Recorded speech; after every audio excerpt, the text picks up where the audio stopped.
All right, let's just jump right into this. When we think about retirement, we tend to picture it in these long, blurry decades, 20, maybe 30 years. But what if that's the wrong way to look at it? What if the most important, the most critical period isn't that whole stretch, but just the first 5 years? The ideas we're going to break down today make a really powerful case that the choices you make in those first few years can literally set a course that's almost impossible to change later on. It is a time packed with irreversible decisions, and that's exactly what we're going to get into. So, I want you to just look at this number for a second. 500. Now, that's not your bank balance, it's not a stock ticker, it's an inventory of your time. Your healthy, active time. If you hang up your work boots at 65 and you stay in pretty good shape into your late 70s, you've got about 500 weeks of what people call the go-go years. This is it. This is the window for those big trips, for the hobbies that take energy, for the active life you've probably been dreaming about for decades. It's a finite number, and once you see it that way, well, it changes everything. And that, right there, leads to the single most important question you can ask yourself. How are you going to use them? This isn't just about budgeting your money. It's about budgeting your weeks. Every single week that ticks by is one of those 500. Gone. Poof. Forever. And the choices you make right out of the gate in retirement, they have this massive, outsized impact on how all the other weeks and the years that come after are going to play out. That's why getting these first few years right is just so absolutely crucial.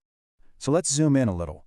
We're going to focus on your first 250 weeks, which is roughly those first 5 years. And the big mental shift here, the reframe, is to stop focusing only on your lifespan and to start obsessing over your health span. Because let's be honest, how long you live and how long you live well are two completely different things. This slide really nails that distinction, right? Lifespan, that's just the final number on the scorecard. But health span, that's the time you have the juice, the energy, the mobility to actually enjoy the freedom you work so hard for. And check this out. The source material points to CDC data showing that the average American spends their last 12 years with significant health limitations. I mean, just let that sink in. That's more than a decade of being in the slow-go or even the no-go years. Now, this isn't meant to be a downer. It's about being a realist so you can front-load the good stuff. In this quote, wow, this is what it sounds like when you get that timing wrong. This is one of the most common regrets that financial planners hear from their older clients. It's from people who saved that big Alaskan cruise or the trip to see their ancestral homeland in Europe for someday. But when someday finally showed up, their health span had shrunk, and that dream trip became less about adventure and more about just managing. The lesson is so clear. You have to line up your plans with your health, not just with the calendar. In the financial world, everybody talks about sequence of returns risk, right? The nightmare scenario of a market crash right after you retire. But there's this other risk, a more personal one that almost nobody talks about, the sequence of your time. The habits you build in those first few years of total freedom, they are incredibly sticky. If you jump in and build routines around connecting with people, staying active, and doing purposeful things, those habits will literally carry you for decades. But if you fall into a pattern of just passive, aimless days, that inertia becomes a really, really hard thing to break later on. Okay, so if we know all this, how should it change the way we think about our resources? And that brings us to our next big idea. We need to redefine what wealth even means. Because according to all the research, the happiest retirees, they're not just looking at their net worth. They're looking at their wealth through a completely different lens. And here is the absolute core of that new lens. Money is not the goal. It's just a tool. And its main purpose, its whole job in retirement, is to buy you the freedom to use your time, those 500 precious weeks, in ways that actually matter to you. So before you make any big spending decision, the question isn't just, can I afford this? It's, is this going to give me more freedom and time, or is it going to eat up my freedom and time? Maybe a smaller house means less to clean and more freedom to travel. It's all about being intentional, not about being cheap. So this leads us to a piece of advice that might feel totally backward at first. You should probably plan on spending more money earlier. The data on this is crystal clear. Retiree spending isn't some flat line. It naturally goes down as people get older, simply because their health and energy go down with it. So the only logical strategy is to front-load your spending on experiences. Go on the big trips, invest in those hobbies, create the memories now, during your go-go years, when you can squeeze every last drop of joy out of them. Don't hoard every penny for a future version of you that might not have the health to enjoy it. Okay, so let's get into a really specific, really powerful financial strategy here. It's called the golden tax window, And it is a period of time that so many retirees completely miss. It's that sweet spot between the day your regular paychecks stop and the day the government forces you to start taking money out of your retirement accounts, what they call RMDs. For most people now, that starts at age 73. And for many of you, this window represents the absolute lowest tax bracket you will be in for the rest of your life. So how do you actually take advantage of this? Let's break it down. Step 1, you retire and poof, your income from work vanishes. This drops you into a much lower tax bracket. Step 2, now instead of just sitting back, you strategically move or convert chunks of your pre-tax retirement money into a Roth IRA each year. And yeah, you have to pay some tax on that money now, but you're doing it at these bargain basement rates, maybe 12% or 22%. Why? So you can avoid paying much higher rates, like 32% or even 35%, for the next 20 years when your RMDs kick in and force your income right back up. I'm not kidding. This one move can save people hundreds of thousands of dollars in taxes over their lifetime. But that window, it closes right when you hit your 70s. Okay, we've hit time, we've hit money. But there is a third, equally vital resource that we have to redefine, and it might be the trickiest one of all, our sense of self. I mean, this is often the most overlooked and emotionally brutal part of the whole retirement transition. For 40 years, you were the engineer, the nurse, the manager. And then, one Monday morning, you're not.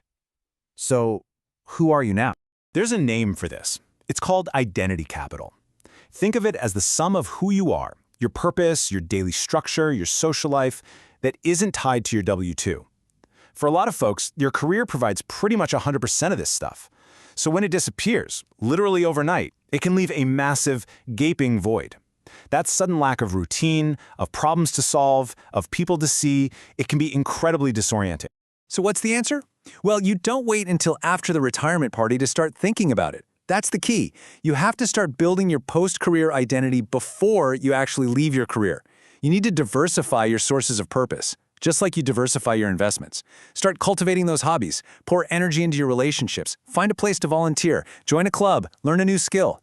The whole goal is to build such a rich, varied identity that when one piece of it, your job, falls away, your sense of who you are is still strong and totally intact. And really, this all boils down to a fundamental choice in how you even think about retirement. Is it just about leisure, passive consumption, watching TV, just relaxing? Or is it about purpose, actively contributing, creating, learning, and solving problems? I mean, the research on this is just a landslide. It's overwhelmingly clear. Retirees who find a sense of purpose are happier, they stay healthier, and they even live longer.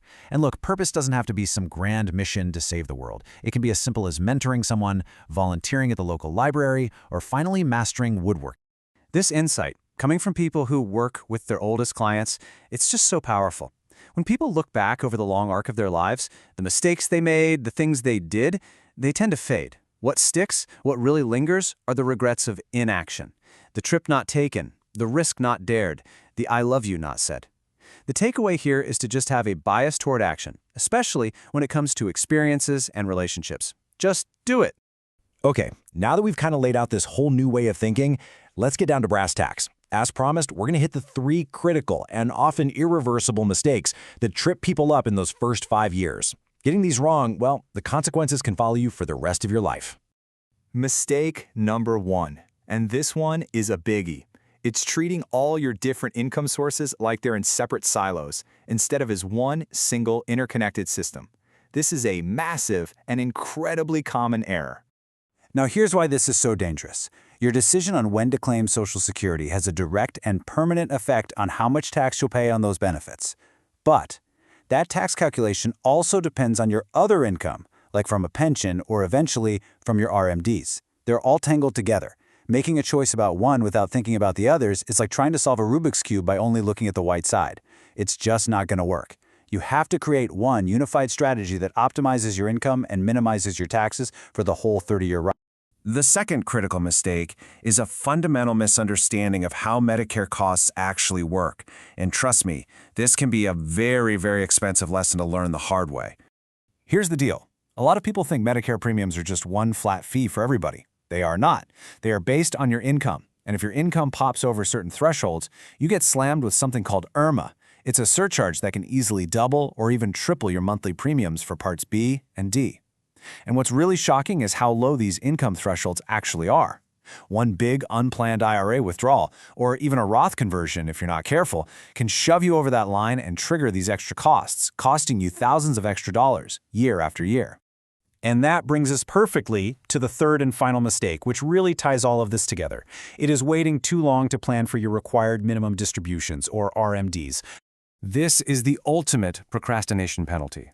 So many people think, RMDs don't start till I'm 73, I'll deal with it then. That is way, way too late. By the time you hit 73, that golden tax window we just talked about, those years of your lowest income, has been slammed shut and locked. The proactive work, the moves like Roth conversions that shrink your future tax bomb, that has to happen in your 60s. If you wait until your 70s, you're not playing offense anymore. You're playing defense, and you've already given up your best chance to. So, after all this talk of strategy and mistakes and risks, let's end with the most important thing you can possibly do. Stop letting other people define what a successful retirement is. Not your parents' vision, not your neighbors, not what you see on TV. You need to sit down and define it for yourself. What does a successful retirement actually look like for you in specific, concrete terms? Maybe it's about relationships. Maybe it's about learning. Maybe it's just about peace. Write it down. Then you design your plan and your life to achieve that, and only that. That is how you make sure every single one of those 500 weeks truly counts.